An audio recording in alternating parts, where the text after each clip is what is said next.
Você sabia que no Brasil, um homem morre a cada 40 minutos de câncer de próstata? Em 2016, estima-se 60 mil novos casos. Esses cuidados devem começar ainda na infância.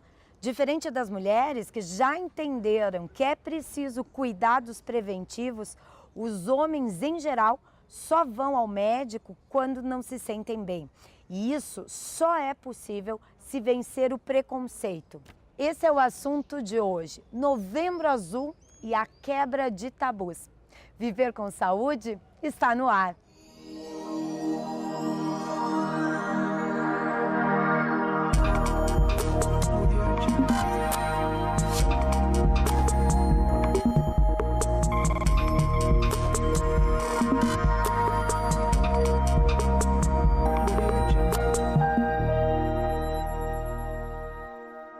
O mês de novembro é um mês dedicado aos homens.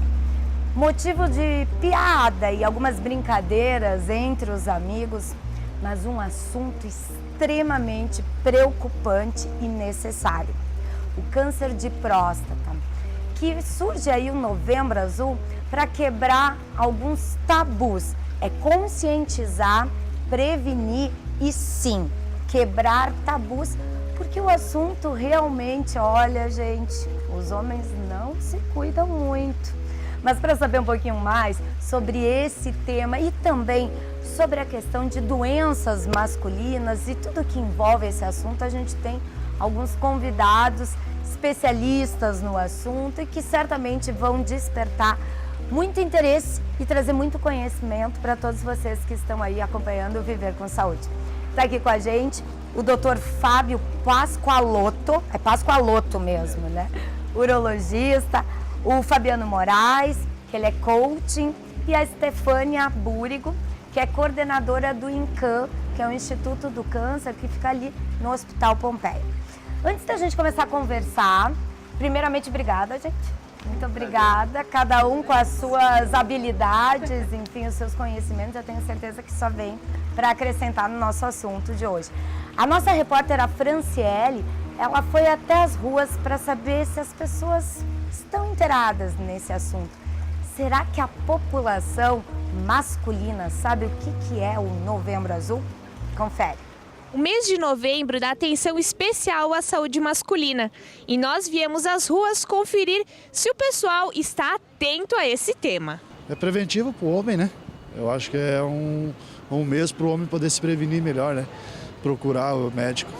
Que é preciso, porque tem que prevenir, para futuramente as pessoas não estiverem mais doentes, né? Isso é importante para a saúde pública e principalmente para a saúde do indivíduo, né? Acho muito positivas, inclusive faz bem para a saúde e sempre prevenir é melhor do que remediar. A ação preventiva do Novembro Azul tem a ver com câncer de próstata, prevenção do câncer de próstata, então é sempre bom chamar a atenção da população para que tenha esse cuidado, né? E para mim também se aplica da mesma forma, né? Nem sei o que você está falando. Eu acho que todos nós temos que ter consciência, acima de tudo, ter consciência para fazer a aplicação, senão não adianta.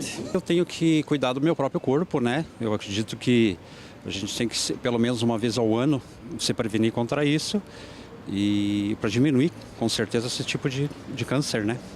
Porque a prevenção acho que é o melhor modo de chegar a isso. Sim, conheço. Sim. E como elas se aplicam na sua vida? Não se aplicam. Não se aplicam. Ainda não, mas vai se aplicar. Eu vejo a importância para a saúde, né? É necessário que cada pessoa, acho que a partir dos 40 anos principalmente, tenha fazer esse preventivo seguidamente. Eu estou na idade já para começar a pensar nisso, mas o médico não disse que a princípio ainda não. Daqui a alguns anos a gente tem que começar a fazer isso aí também. Bom, primeiro, gente, eu quero começar conversando com o doutor.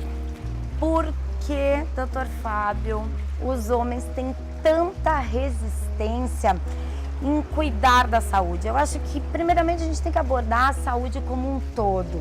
Não só essa específica, eu acredito que o Novembro Azul ele vem para isso, para tratar sobre uma doença, mas que abre um leque de possibilidades do cuidado, da saúde em geral do homem. Por que o homem tem por característica não cuidar da saúde? Muito boa pergunta. Em primeiro lugar, é um prazer estar participando junto com vocês num programa que eu acho que é muito importante para discutir alguns aspectos que foram criados para que exista essa discussão. Esse Novembro Azul foi criado para isso. Essa é a grande verdade. Surgiu na Austrália muito tempo atrás e chegou no Brasil há um tempinho atrás essa ideia de divulgar alguma coisa sobre câncer de próstata. Mas qual é o grande objetivo? Câncer de próstata é importante? É uma doença grave? Sem dúvida nenhuma. É um dos tumores principais quando a gente pensa em termos de homem. A gente pensa que o tumor não é o tumor que mais mata no homem, é o tumor de pulmão, mas o tumor mais prevalente é o câncer de próstata. Mas ela serve para uma coisa, para alertar a população que ela tem que procurar um médico, os homens principalmente, porque o homem culturalmente, ele vai no médico em duas situações, ou quando ele tem dor, ou quando a mulher marcou a consulta dele. Aí ele vai, senão ele não vai. E tem muitas mulheres ainda que vão acompanhar para ter certeza que ele foi na consulta, porque senão daqui a pouco acabou não podendo ir, surgiu um imprevisto, estragou o carro, aconteceu o quê? Mas ele não vai, então não é muito comum. E a gente tem que passar essa informação para os homens principalmente, que é o caso aqui do Novembro Azul, que ele tem que procurar um auxílio à saúde. É muito interessante que cada vez mais, ao menos é a maneira que eu vejo e é o que acontece no meu consultório, homens vêm pesquisar não somente sobre o câncer de próstata, mas eles vêm conversar por uma série de assuntos. Colesterol aumentado, pressão arterial aumentada. Às vezes o urologista acaba se tornando o médico do homem. E ele não tem um cardiologista, não tem um endócrino, não tem nenhum clínico geral que vai estar acompanhando ele e o urologista faz esse papel. Então é fundamental que muitas vezes tu crie, foi criado esse Novembro Azul para discutir o câncer de próstata, mas que se abre um leque para uma série de aspectos, coisas que o homem não vão, é diferente das mulheres, né? As gurias, desde novinhas, elas sabem que tem que ir no ginecologista. Começou a relação sexual, tem que ir no ginecologista. Ou então, chega uma determinada fase para discutir sobre menstruação e tal, ela vai no ginecologista. No homem é pouco que a gente vê, mas está começando isso. Eu cada vez mais vejo pais preocupados vindo me procurar para conversar. Olha, meu filho está com 13 anos, 14 anos, vai começar uma idade que a exposição sexual vai começar. E ele quer saber o que se faz para evitar, como é que evita, dá para discutir alguma coisa para saber se o desenvolvimento sexual está correto de acordo com a idade? Então, cada vez mais está acontecendo isso e provavelmente em virtude disso, em virtude desses adventos novos, dessas ideias novas, como por exemplo o Novembro Azul. Eu acho que só tem a acrescentar, porque teoricamente o homem procura muito menos o médico do que a mulher. Por que será, Stefania, que tu visualiza, tu trabalha na questão bem na ponta, sim, né, que é o INCAM, mas tu és enfermeira e tu tem essa experiência do contato. Tu também observa isso, que tem uma dificuldade? Nós sempre comentamos lá no nosso trabalho, né, os homens, agora que eles estão mesmo se alertando para as questões de prevenção, né, que isso é muito assim, os homens eles só vão exatamente como o doutor disse. Agora que eu tenho dor, que eu estou com um problema, estou sintomático, vou buscar ajuda. Mas eles podem fazer isso muito antes, já se prevenindo e detectando precocemente essas doenças, né? Então, porque quando o menino começa a vida sexual, que o doutor falou, ele está exposto a muitas outras doenças, né? Não é só o câncer de próstata. Então, isso chama atenção para a prevenção, para a promoção à saúde e essas ações são super importantes para chamar atenção para o assunto, saúde do homem, né? Exatamente isso. Para que os homens possam estar se cuidando mais e as mulheres também, elas estão vendo e aí estão querendo cuidar dos seus esposos, dos seus filhos. E aí, mas infelizmente, como os homens acabam tendo esse cuidado um pouco mais adiante, às vezes chegam com doenças avançadas, né? E aí a gente, às vezes, poderia fazer um tratamento mais tranquilo, né? Não consegue, já são tratamentos mais agressivos e aí vai impactar. Preventivo. Exatamente. Até às vezes profilático, alguma coisa que poderia ter sido evitada, a qualidade de vida desse homem vai se modificar dependendo do tratamento que ele vai ter, né? Então tudo isso é alterado porque poderia ter buscado ajuda antes ou ter um acompanhamento médico, né? Anualmente, enfim, conforme a idade, né? Fabiano, tu é coaching, trabalha muito com essa questão de autoestima, de autoconhecimento. Como é que tu visualiza isso? Como esse homem, ele é o quê? Um intocável? Como é que, na tua experiência, nessa área, tu visualiza isso? Bacana. O que eu percebo eu acho que essa negligência do homem, ela deriva e ela se ramifica para quase tudo, né? A maior parte das minhas clientes são mulheres. 80% das minhas clientes são mulheres, tanto nos atendimentos individuais, quanto nos treinamentos de desenvolvimento humano, quanto até mesmo nas palestras. O homem, normalmente, quando ele é cobrado pela empresa, ele participa, mas uma quantidade mínima deliberadamente se dedica a buscar autoconhecimento, a buscar informação, a buscar se promover, a buscar o crescimento. Quando a gente observa os relacionamentos de hoje, a mulher está muito mais engajada em adquirir informações e se desenvolver para construir uma relação saudável. O homem também precisa de um relacionamento saudável. Quando a gente olha para a felicidade, a gente sabe que relacionamento é uma das formas de nós nos tornarmos mais felizes. E a gente percebe que o homem, ele está muito pouco preocupado, ou pelo menos demonstra pouca preocupação para buscar isso. Quando a gente olha para a ciência hedônica, para o estudo da felicidade, ela diz que as mulheres são mais felizes do que os homens. Os homens são mais infelizes porque hoje a gente está com uma quantidade exorbitante de pessoas que estão insatisfeitas com as suas vidas. E eu acredito muito que essa desproporção, ou seja, essa inferioridade de felicidade por parte do homem deriva justamente do homem buscar menos informação, do homem reagir mais do que agir. Eu acho que a mulher está agindo mais, está mais preocupada em todos os sentidos. E eu acho que uma das causas é justamente essa questão cultural de o homem não está buscando, não está pensando lá na frente, não está buscando as consequências ou pensando nas consequências do ato dele. A gente vê isso para tudo e eu acho que essa é mais uma das questões que também evidenciam essa ausência de preocupação do homem com a consequência do que ele está fazendo hoje. Doutor, o senhor que está, seu consultório recebe homens, a mulher de repente só vai, como o senhor disse, né, para dar um empurrãozinho, assim. Como é que o senhor visualiza, na sua experiência, que ele trouxe um tema muito bacana, que é a questão da felicidade, a felicidade da mulher, a felicidade do homem. Como é que, o senhor já tem quantos anos de medicina? Eu trabalho em Caxias já faz 15 anos. Então, ó, Tô ficando velho. Há 15 anos trabalha e tem contato. O senhor nota alguma evolução no sentido da busca por uma vida saudável? Muito boa pergunta. O que a gente vê? Realmente, sem dúvida nenhuma, cada vez mais as mulheres, é só ver, academias de ginásticas, as pessoas estão cada vez mais procurando. Perfeito, isso é um ponto. E o homem também está procurando mais. Sim, não é na mesma proporção, não é. Mas ele está tentando se cuidar porque hoje a gente sabe o que acontece. Cada vez mais tu vai viver mais tempo, mas depende de ti. Depende de ti. Se tu tiveres uma qualidade de vida boa, se tu fizeres exercícios, uma alimentação saudável, tu vai aumentar a tua qualidade de vida e tu vai viver mais. Só tem uma coisa que a gente consegue fazer com que a gente retroceda alguns anos na vida. Ou seja, eu estou com 45 anos e eu quero ter uma vida do ponto de vista físico como se eu tivesse 40 anos. O que é? Exercício físico. Se tu fizeres por 6 meses de exercício físico, tu vai retroceder 5 anos na tua vida. Mas não adianta, vou fazer 1 ano, vou ser 10. Não é assim que funciona. Mas tu consegue retroceder um pouquinho. Ou seja, se tu tiveres uma qualidade de vida boa, ou seja, praticar esporte, tiver uma alimentação mais saudável, tu vais ter uma qualidade de vida boa. E a procura o profissional de saúde para discutir aspectos importantes da qualidade de vida faz parte também disso. Né? Não é simplesmente só fazer exercício ou se alimentar, não. Tem uma série de outros fatores que também tem que cuidar. E um dos fatores é também saber se estava tudo bem com o colesterol, se está aumentado, se não está aumentado, se o triglicerídeos está aumentado ou não. A mulher espontaneamente ela vai mais facilmente porque ela já foi ensinada que isso é o correto. É assim que funciona. A menina já sabe. Chegou numa determinada fase e ela vai ao natural. Para o homem é um processo de modificação que vai demandar tempo, Fabiano. Infelizmente vai demandar tempo, mas vai acontecer. É questão de tempo. Vamos pensar numa outra parte. Eu falo com alguns amigos que são cirurgiões plásticos. Cada vez mais eles estão operando homens. Cada vez mais eles estão tentando, eles colocam botox, eles fazem outros procedimentos, por quê? Pensando na qualidade de vida. Não é a mesma proporção que mulher, mas está se trabalhando nesse sentido.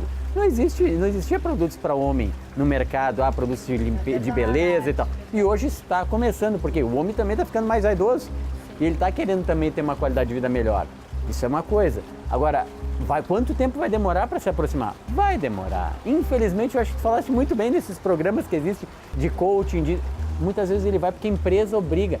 Mas vai mudar, porque o mercado vai exigir que tu seja melhor. E aí ele vai ver a necessidade. E a mulher vai porque ela quer aprender. Ela quer crescer pessoalmente, profissionalmente. O homem às vezes pensa só no resultado final. O que é?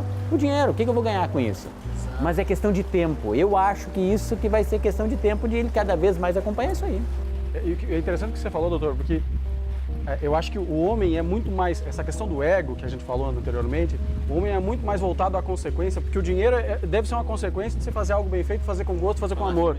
A saúde, ela deve ser uma consequência de você praticar atividade física. E às vezes a gente vê que muitos homens eles estão buscando, através do esporte, um favorecimento estético, e ele deveria ser uma consequência da busca pela saúde, né?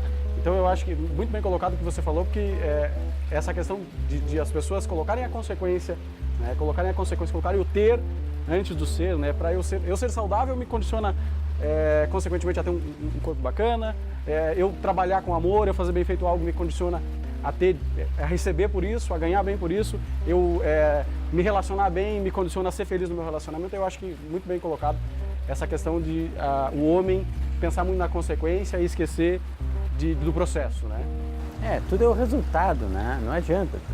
Isso é o resultado. Eu dou aula na faculdade e eu costumo falar com a gurizada lá. Pessoal, não se preocupem. Eu dou aula na faculdade de medicina. Vocês vão ter um trabalho bom, não se preocupem. O dinheiro é a consequência, façam direito. Mas não é teu objetivo.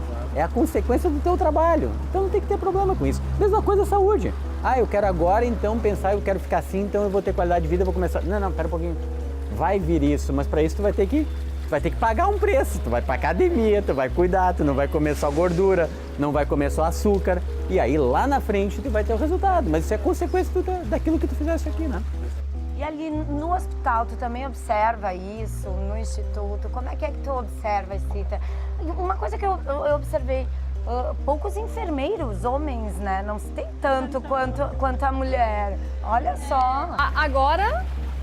Tá aumentando, mas é uma profissão que geralmente as mulheres acabam escolhendo, mas isso eu também acho que é uma coisa muito cultural, muito... em outros países isso não é mais tanto assim real, né? Tem enfermeiros homens, mulheres, até pela questão própria física, né? Nós precisamos também de homens no hospital para nos auxiliar, né? Exato, nos auxiliar também na movimentação dos pacientes, na urgência, principalmente urgência e emergência, basicamente são homens, né? Então, mas a gente percebe tudo isso que eles falaram quando o paciente fica doente e aí ele começa a se cuidar, né? Então ele vem para o nosso serviço e aí a gente nota uma mudança no estilo de vida, porque ele é obrigado a mudar, senão não adianta fazer o tratamento se ele não mudar o seu estilo. E então isso vai trazer um impacto sim depois para a vida dele e da sua família, né? Então isso altera todo o contexto em que ele vive. A Stefania falou uma coisa muito legal.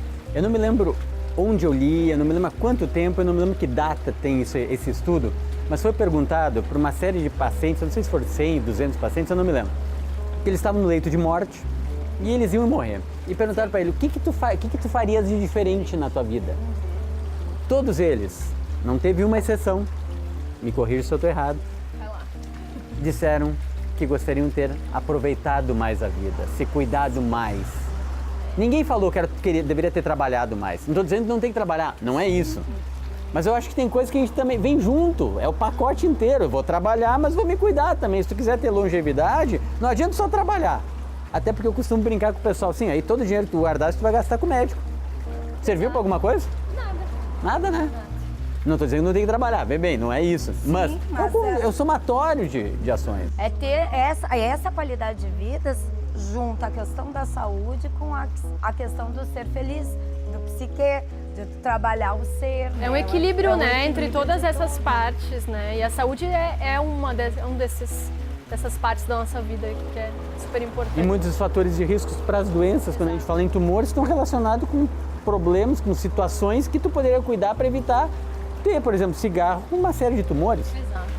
A própria atividade física já é comprovado que previne, né, muitas das neoplasias e outras doenças também. Então a gente já sabe que a atividade física previne sim, evita que eu tenha doenças, né? Ou pelo menos controle aquelas que eu tenho. Bom, e para falar especificamente agora sobre a questão do câncer de próstata, a gente vai fazer um rápido intervalo, já volta, fica aí que agora a gente vai entender um pouquinho mais sobre essa doença, sobre esses mitos, essa doença que gera tanta brincadeira entre grupo de amigos, mas que é muito séria, gente. As informações, assim, os estudos comprovam que realmente é uma doença, mas o doutor vai poder falar melhor pra gente, que realmente mata, assim. Considerado uma doença da terceira idade, é ou não é? Calma aí, já responde pra gente. Intervalinho e a gente já volta.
A Educaritá é uma entidade assistencial que atende crianças em situação de vulnerabilidade social em 2 escolas, nos bairros Fátima e Pioneiro. As crianças recebem cuidados especiais e participam de diversas atividades, assegurando o desenvolvimento de suas potencialidades, criatividade e sociabilidade. O Abraca Bric é o bazar social da Educaritá. Ele recebe doações da comunidade, que são transformadas em fontes de renda para as crianças. Doe, compre, ajude da forma que puder. Entre em contato e veja como é fácil participar.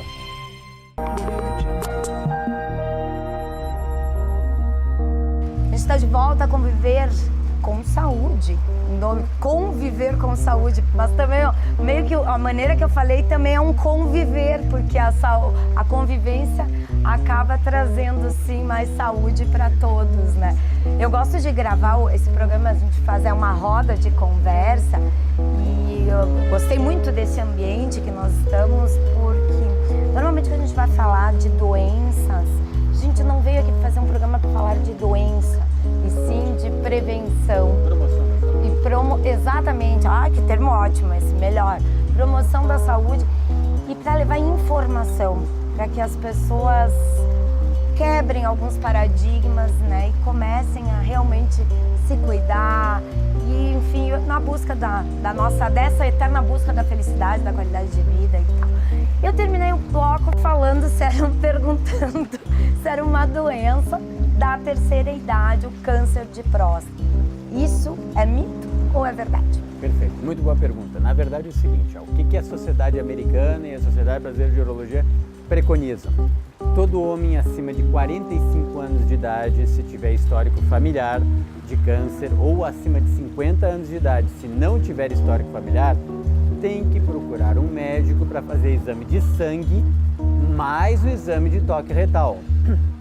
Somente o exame de sangue, que é o PSA, não funciona, porque existem alguns tumores que são tão diferentes do normal que nem PSA produzem, assim como tem alguns tumores que são tão pequenininhos ou estão numa zona mais central da próstata que o exame de toque não vai detectar. Então é um conjunto de fatores, toque mais PSA. Mas existe um fator muito importante que é a hereditariedade. Então, se por exemplo o homem tem um familiar com câncer de próstata, a chance dele ter um tumor é 20% maior. Se tem 2 familiares é 30%, se são 3 familiares são 40%. Essa chance superior à população em geral de desenvolver câncer de próstata. Bom, agora eu tenho um rapaz de 30 anos de idade que ele começa com algum sintoma. Quais são os sintomas? Não é porque a pessoa tem 30 anos, ele tem que procurar um médico para saber se tem alguma coisa. Não, não é isso. Para isso tem o screening, que são esses dados que eu passei. 45 anos de idade, se tiver histórico familiar, e os 50, se não tiver nenhum histórico familiar de câncer de próstata. Muito bem. Se tem um homem de 30 anos, tem alguma dificuldade para urinar, ele já vai urinar, tem alguma dificuldade, porque na maioria das vezes o câncer de próstata não dá sintoma, é importante as pessoas saberem, porque ele, na grande maioria das vezes, ele está na periferia da próstata. Ou seja, por isso que dá para fazer o exame de toque e fazer o diagnóstico, não é na parte central, onde passa o canal. Então, por isso que o toque facilita a detecção precoce. Mas, às vezes, ele está numa zona diferente, porque o tumor pode ser em qualquer região. Por isso que tem que fazer toque e PSA. Mas muitos desses homens não têm sintomas nenhum. Mas daqui a pouco tem um rapaz de 30 e poucos anos de idade, ele tem alguma dificuldade para urinar, acha que tem alguma coisa errada, e daqui a pouco ele vem com uma história, olha, eu tenho um histórico familiar, eu estou com medo. Obviamente tem que procurar um médico, fazer o exame de toque e fazer o PSA para saber se está tudo bem. Qual é o grande problema do PSA? E eu acho que vai ficar bem fácil de entender, a população vai entender como é que funciona essa história. 20%, mais ou menos isso, 20% dos tumores de próstata são tumores muito tranquilos. O que eu quero dizer? Nesses 20% dessa população que tem o câncer muito tranquilo, talvez se eu fizesse alguma coisa ou eu não fizesse nada, a pessoa não ia morrer disso. 20%, outros 20%, o tumor é tão agressivo, que é um míssil desgovernado, que não adianta fazer nada. Que tudo que tu for fazer, não adianta. Se quiser operar, tirar a próstata, fazer quimioterapia, fazer radioterapia, não vai adiantar nada. Mas eu tenho 60% dos cânceres de próstata que, se eu tratar, principalmente precocemente, eu vou curar. E é nesses 60% que nós, urologistas, os oncologistas, os radioterapeutas, vão trabalhar para tentar achar esses 60% e tu resolver o problema. Então, por isso que muitas vezes as pessoas chegam, mas pera um pouquinho, tia, eu não quero avaliar, porque daqui a pouquinho eu vou ter câncer de próstata, deixa quieto e tal.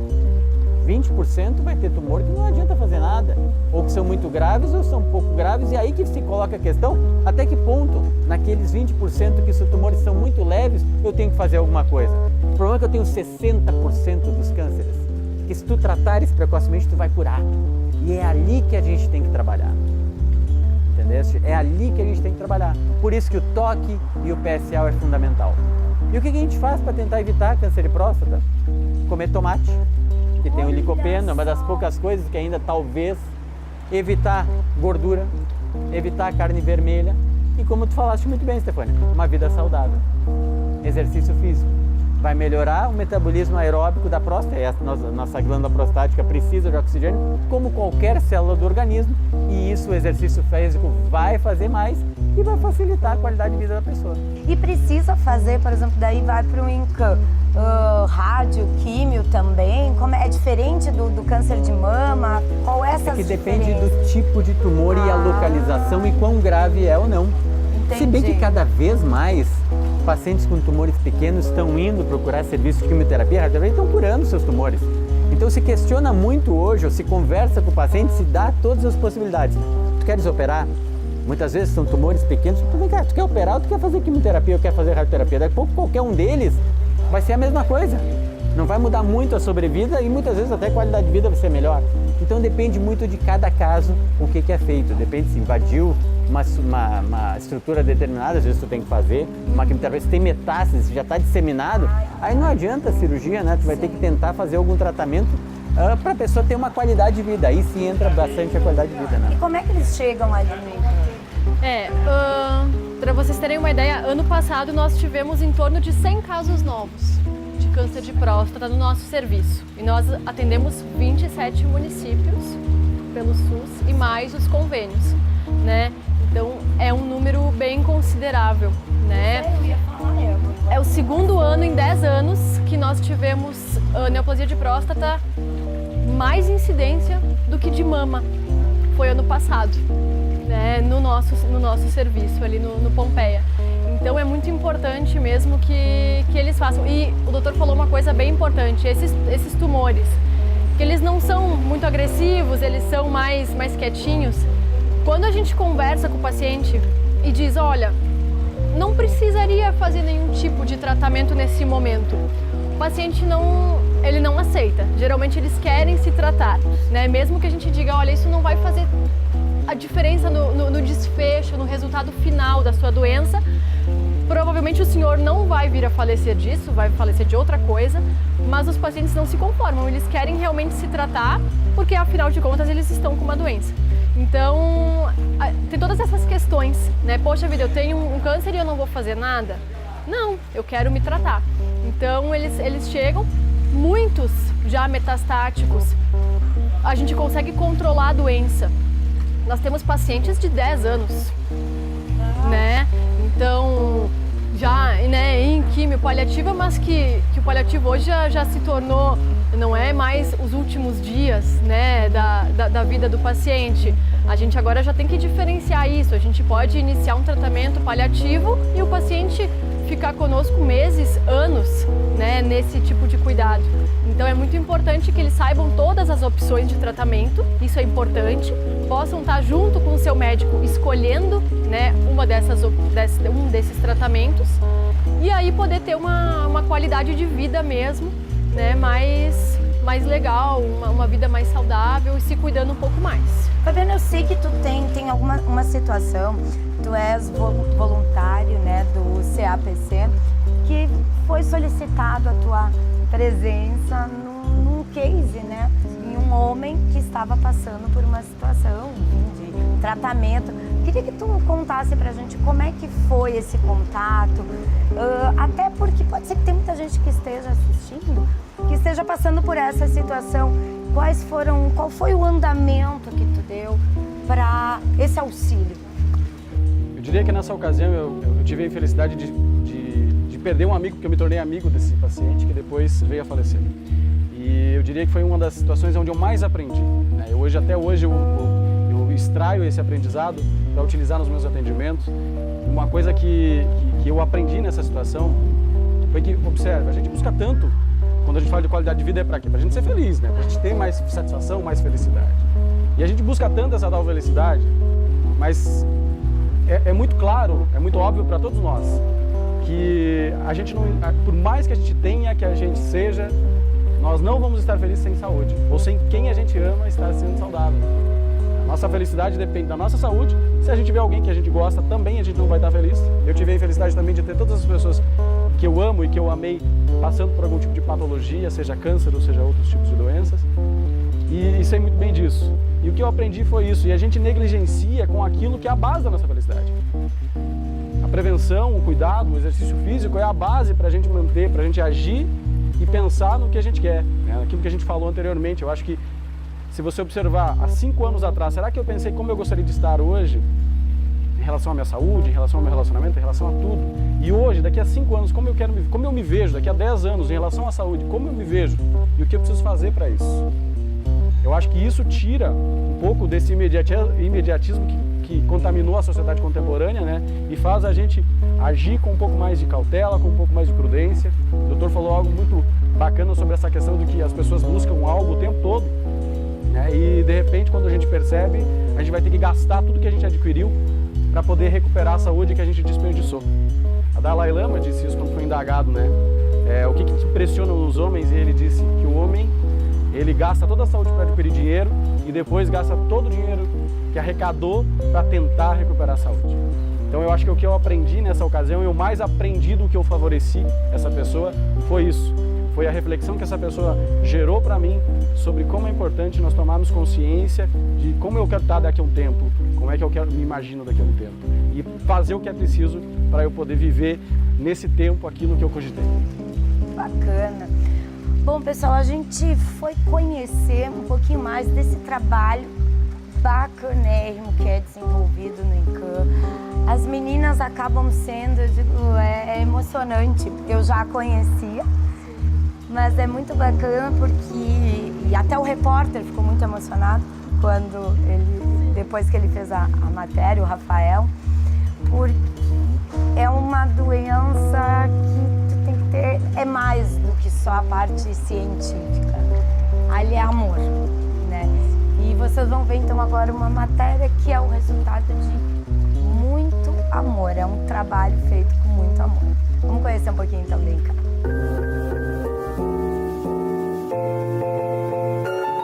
Os meses de outubro e novembro são dedicados a cuidar da saúde da mulher e do homem.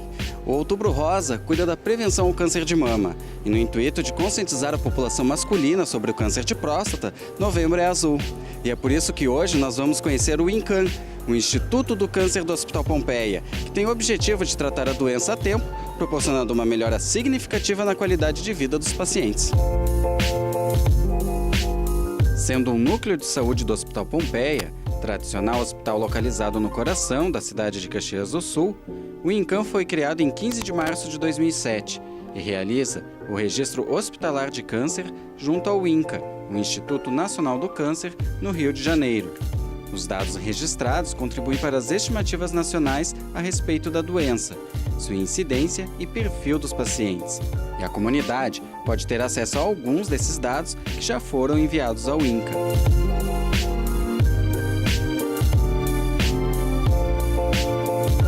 Bom, o Novembro Azul é uma campanha que já existe há algum tempo e que de uns anos para cá passou a adotar uma política de discussão da saúde do homem, da saúde integral, né? O homem, ele procura menos atendimento, ele tende a fazer menos exames, a se interessar menos pela sua saúde e, como consequência, a gente sabe que ele morre mais cedo do que as mulheres, em torno de 7 anos mais cedo.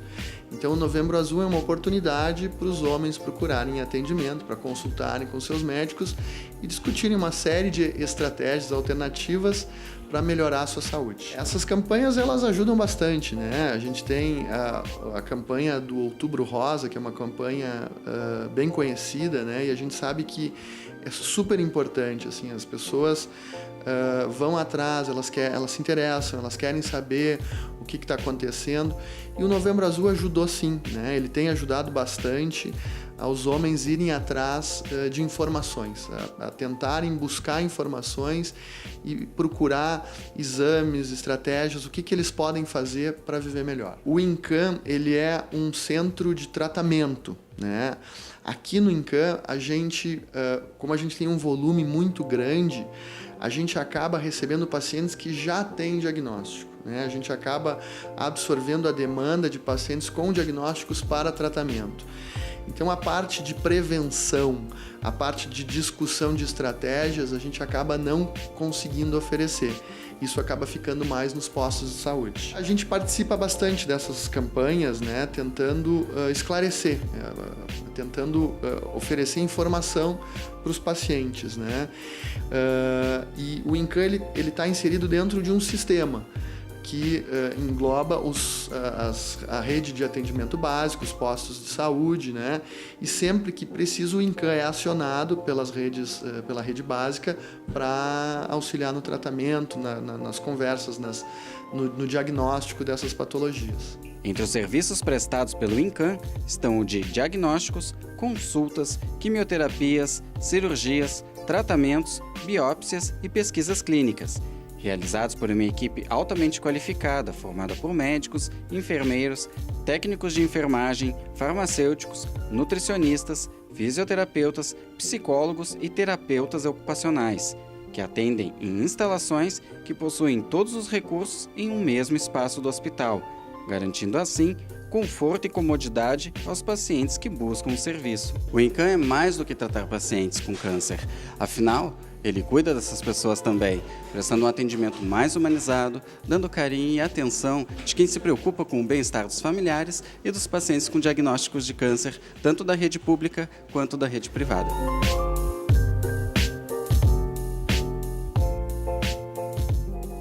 Bom, pessoal, o programa passa voando, mas eu tenho certeza que, ouvindo um pouquinho de cada uma dessas experiências, a gente trouxe muita informação e esse é o grande objetivo. Doutora, eu não poderia encerrar o programa sem... Eu tenho aqui, olha, chegar a anotar aqui. O homem não é super-herói. É isso mesmo, eles precisam quebrar o mito de se cuidar. É isso, porque tem essa visão do super-herói, do ser intocável. Imagina, a mulher morre muito mais cedo do que o homem. Vamos quebrar esse mito e chamar a atenção de todos esses homens que estão nos assistindo, ou então das esposas. Puxem a orelha dos maridos, namorados, pais, que é muito importante, porque às vezes a gente tem que puxar o pai. Vamos para o médico, que também os pais são resistentes. Ainda mais, os pais ainda mais, né? Sou eu que te protejo. A função é essa.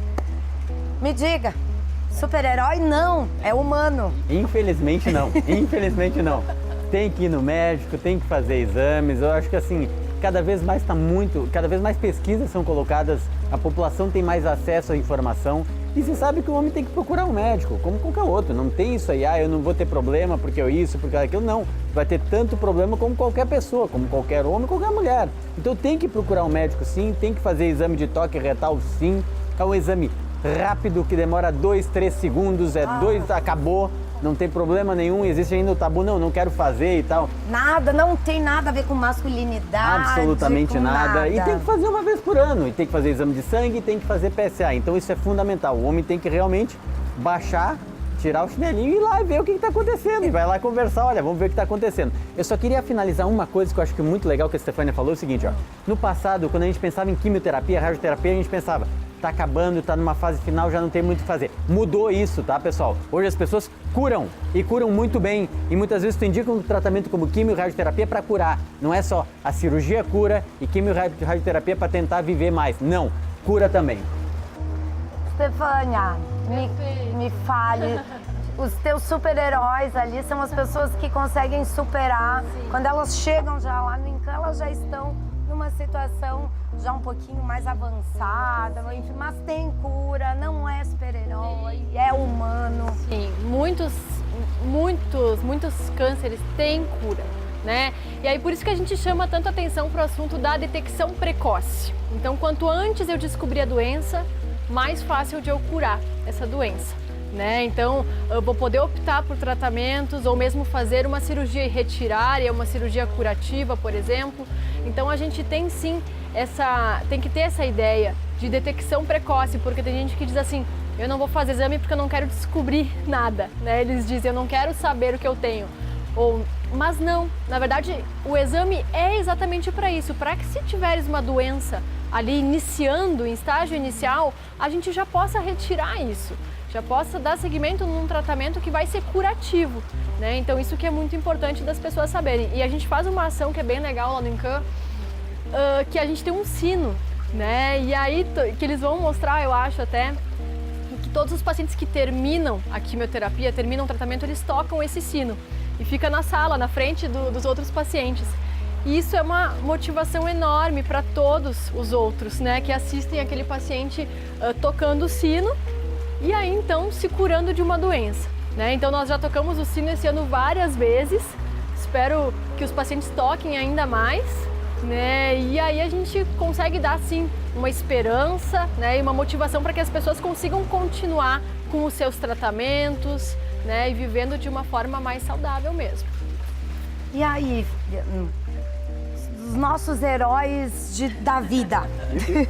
Eu vejo que o homem hoje, mais do que a mulher, tem o hábito de procrastinar. Se você observar, uma das razões da frustração, uma das razões das nossas preocupações, são justamente esse ato de procrastinar, de deixar coisas, como o doutor falou, que demora um minúsculo tempo, para depois, e isso fica ali cutucando, incomodando a gente. Então eu acho que se a gente vencer esse ato da procrastinação que tem levado tantas pessoas à frustração, a frustração gera infelicidade, a infelicidade vem da frustração e ela vem da procrastinação. Eu acho que a gente começar a modificar isso, começa a fazer com que a gente possa ser mais contundente com aquilo que a gente tem que realmente fazer para gerar benefício. Então eu acho que pensar sobre isso, se abdicar desse hábito da procrastinação, vai fazer com que a gente possa ter uma vida mais saudável e que a gente possa, enfim, pensar melhor nas consequências daquilo que a gente está fazendo hoje. Agora, para encerrar mesmo, seria complementar, Não, para não esquecer que esse trabalho que está sendo feito pelo Centro de Apoio do Câncer é fundamental para divulgar isso, é fundamental e cada vez mais se precisa de gente, né, Fabiano?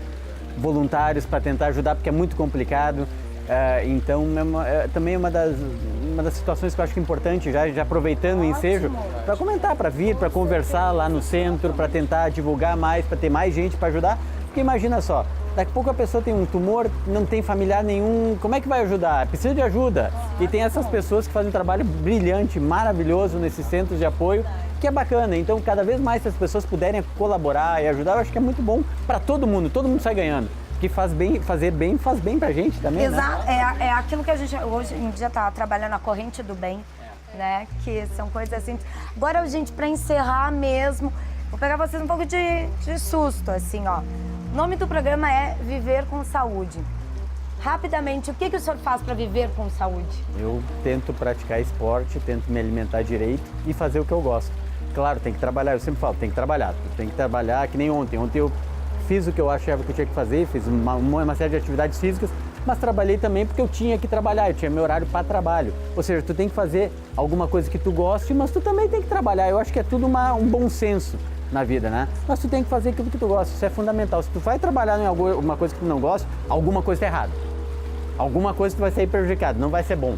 Claro que tem fases na vida que a gente tem que trabalhar mais, tem situações que tu é obrigado, tu não tem muita escolha. Mas se tu puderes mesclar tudo para ter alguma atividade que tu gosta, ciclismo, jogar bola, jogar basquete, nadar, sei lá, fazer o que gosta, é importante colocar isso no dia da pessoa. E tu, Stefania? Bem, eu pratico atividade física, né? Procuro ter uma alimentação saudável, mas duas coisas que eu acho que são muito importantes na nossa vida. Uma é a espiritualidade, né? Independente da religião, enfim, que a pessoa possa ter, né, a sua fé, enfim. E outra coisa importante também que eu acho é a nossa mente, né? O trabalho, ele é importante e ele nos mantém ocupados, né? Então, o doutor falou, cada vez mais as pessoas estão vivendo mais tempo, né? E isso traz consequências, mas ao mesmo tempo nos mantém ocupados mais tempo. A gente pode daqui a pouco também estar optando, né, que não precisa tanto, não depende disso tanto financeiramente, mas que a gente possa estar nos ocupando, porque o nosso corpo, ele toma a forma da nossa mente, né? Então a nossa mente, ela tem que estar ocupada, ela tem que estar em atividade. E isso faz toda a diferença. Você, Fábio? Maravilhoso, acho que complementa só o que eles falaram, porque é isso mesmo. Eu acho que aprender cada vez mais a ter autocontrole, gerenciar minha emoção e aprender a gostar do que me leva para onde eu quero. Porque não importa se eu não gosto de exercício físico, se me leva para onde eu quero, eu tenho que aprender a gostar. E eu posso aprender através da execução e tornar isso um hábito. Se eu não gosto de um alimento, mas aquilo me leva para onde eu quero, eu preciso aprender a gostar. E eu preciso, não é porque eu gosto de açúcar, eu gosto, adoro doce, mas eu não posso comer só o que eu gosto, eu não posso fazer só o que eu gosto, porque aí eu viro um barco à deriva que dependo das circunstâncias. E quando eu me comprometo a ter autocontrole, a gerenciar a minha emoção e aprender a gostar daquilo que me leva para onde eu quero, eu acho que é isso que me favorece para ter uma vida mais satisfatória, para viver com mais felicidade. Tá certo, gente. Muito obrigada. Todos com agendas lotadas aí, conseguiram um tempinho. Não para mim, mas assim para todas as pessoas que estão aí, puderam absorver um pouquinho mais desse conhecimento, dessa experiência de vida. Obrigada mesmo. E o Viver com Saúde fica por aqui. A gente volta em breve com outro tema. É claro, sempre trazendo mais informações para vocês. Até lá. Beijo. Tchau, tchau.